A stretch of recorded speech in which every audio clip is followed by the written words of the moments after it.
Karena sudah baru selesai kerja di sini aku istirahat dulu ya guys ya.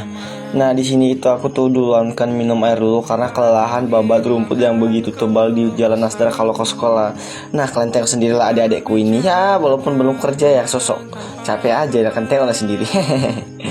Nah di sini dia hasil kerja kita hari ini ya guys ya. Jadi ya lumayan lebar lah yang kita kerjakan sore ini. Jadi yang kita kerjakan sore ini sekitaran 200 meteran teman-teman. Nah di sini kita mau balik ke rumah aja karena di sini udah mau jam 6 ya teman-teman. Kalian tengok sendiri lah kalau udah jam 6 di sini tuh. Nah, oke, di sini kita mau balik ke rumah. Jadi di sini kita cepat-cepat karena di rumah juga masih banyak lagi pekerjaan kita, guys.